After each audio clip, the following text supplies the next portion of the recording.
se voit? Marche pas. Ah si. Ça ne vous embête pas? Ça va.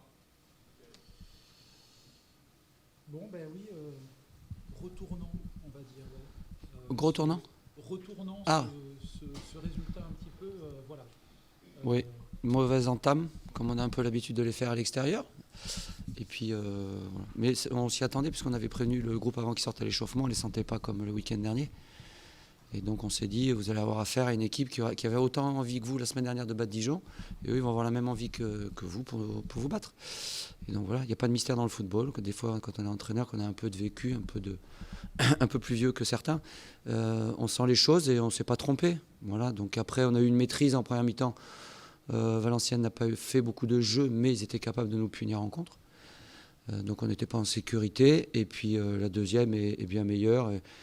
L'objectif, c'était, alors ça fait un peu prétentieux, mais c'était non pas d'aller égaliser, mais d'aller chercher la gagne. Donc on a fait les deux. On a d'abord égalisé, puis on est allé chercher la gagne. Et je suis vraiment très satisfait pour Fantamadi Diarra, qui a fait encore un gros match ce soir et qui est enfin récompensé de tous ses efforts. Ça, c'est une grande satisfaction pour lui. Voilà, les changements ont été intéressants. On a apporté un peu de vitesse, même si tout n'a pas été propre. Puis après, bon, ben voilà, il y a 5 minutes d'arrêt de jeu, il y a des coups francs, des coups de pied arrêtés, des choses un peu bizarres qui se passent, la sortie de Jolambé. Mais enfin, on a été solide et on a fait une bonne deuxième mi-temps, mais on passe par des émotions qui sont compliquées avec ce groupe. Je pensais qu'on avait franchi un cap le week-end dernier avec ce gros match contre Dijon, mais non, on est encore fragile. On est encore fragile, mais bon. Alors en étant fragile, on vient gagner à l'extérieur. On enchaîne pour la deuxième fois 2 victoires consécutives. Voilà, ça démarre une bonne semaine. Il y a un match mardi au Poiré-sur-Vie, un 8e de finale qui ne va pas être simple à gérer, et puis la réception du leader vendredi prochain. Il est logique ce retournement de situation.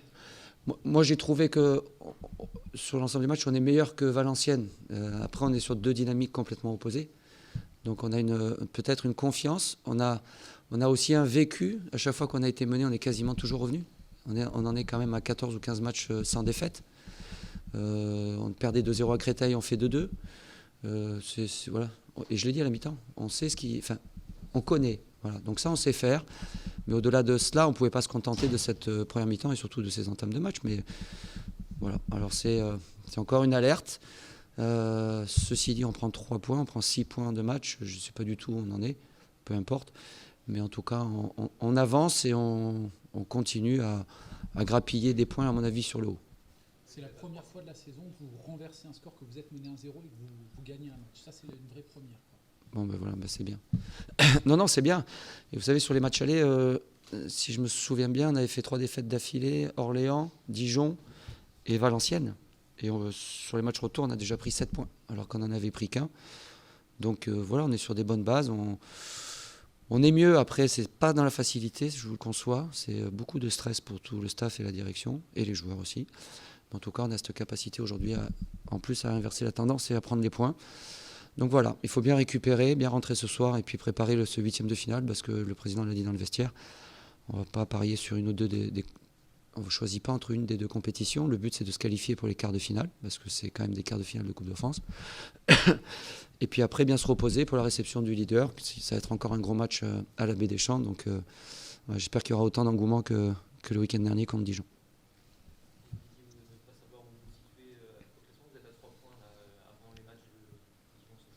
Il y a quelques semaines, vous disiez qu'il faut arrêter de parler de la montée. Oui, mais le président n'a surtout pas parlé de ça. Nous, l'objectif, j'ai dit, c'est de prendre match après match.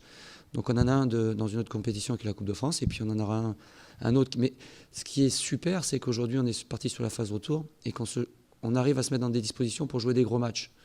Voilà. Et on a un intérêt sur cette deuxième partie.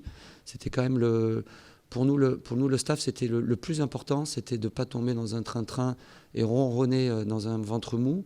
C'était de se faire plaisir un peu tous les week-ends et jouer les gros. On va recevoir Troyes, on va recevoir Angers, on va recevoir Sochaux. Voilà, le but, c'est de jouer des gros matchs, de remplir un peu ce stade de la Baie des Champs et continuer à avancer le plus possible sans se poser de questions. Et j'ai dit, après le match de Dijon, qu'on avait le luxe aujourd'hui de pouvoir jouer les matchs pour les gagner. Voilà. On n'est plus dans un dispositif, on est à 35 points. On est à 7 points du maintien, on devrait y arriver. Et aujourd'hui, c'est plus regarder vers le haut et se faire plaisir et aller au bout de nos idées plutôt que d'être en sécurité, défendre, s'arc-bouter et Alors c'est possible dans les fins de match comme ce soir, mais en tout cas dans l'idée c'est complètement une autre philosophie, mais on peut le faire parce qu'on est à ce moment-là de la saison avec ces points-là et on a fait le nécessaire pour pouvoir y arriver. Voilà. Vous avez commencé en disant gros tournant en interrogation. J'ai pas compris. J'ai cru comprendre que c'est gros tournant. Non, c'est bébé, c'est Bruno Blanza. Hein? Oui. Ce soir?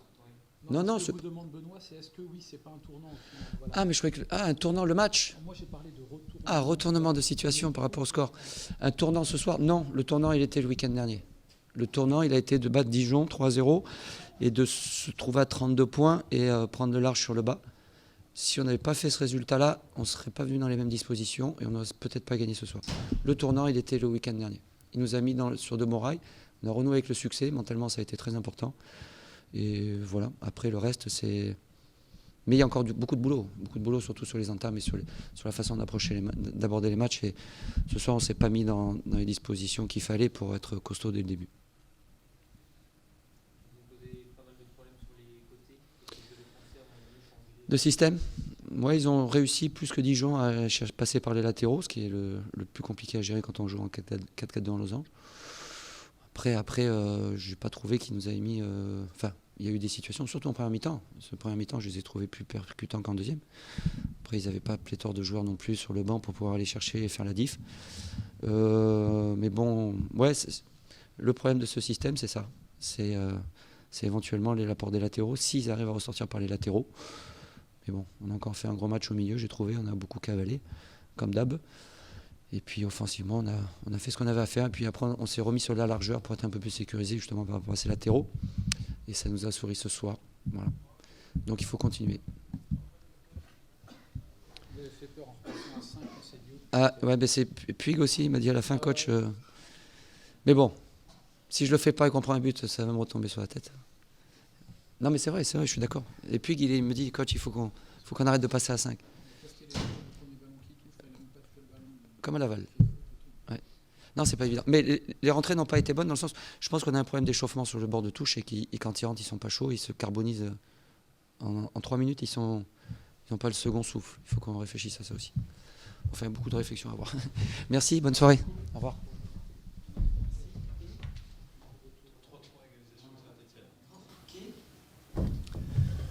Bonsoir.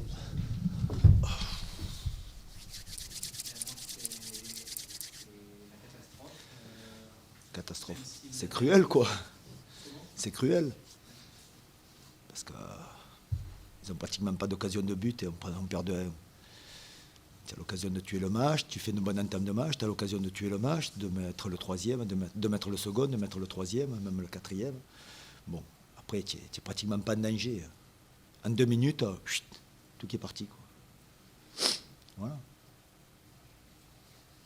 Sur des fautes encore de concentration, coup de pied arrêté, puis après une... Ouais, alors qu'on a été bien, quoi.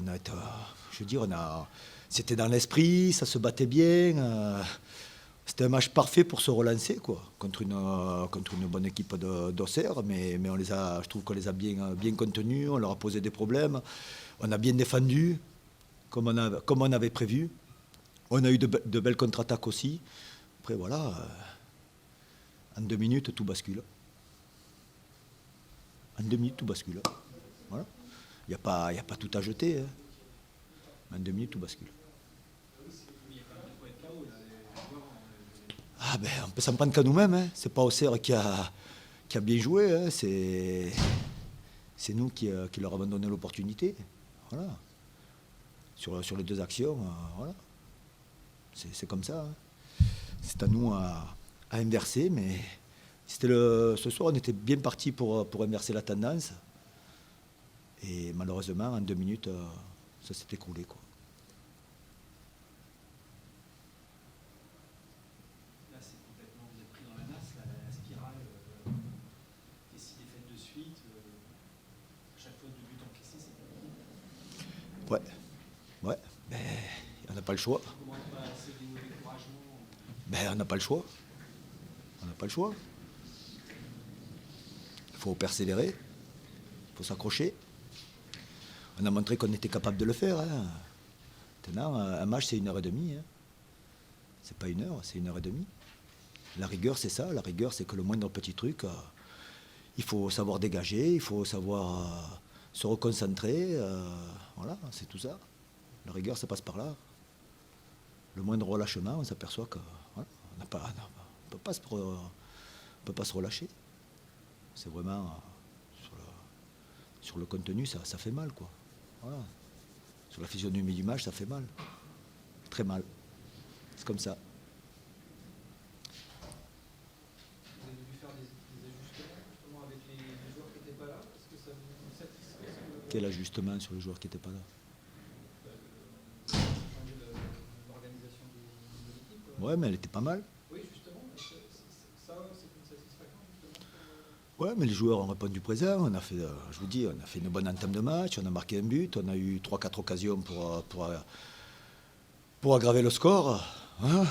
Après, on a un peu peiné sur des ressorties de balles, mais c'est pas, on ne peut pas tout avoir de bien non plus. Mais on était vraiment bien, bien comme il fallait, quoi. Voilà. C'est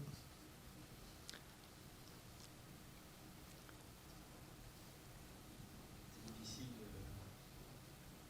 contrer ça, cette faute de concentration. C'est vraiment une erreur individuelle. Ben ouais, après, l'organisation, ça a été, le jeu, ça a été.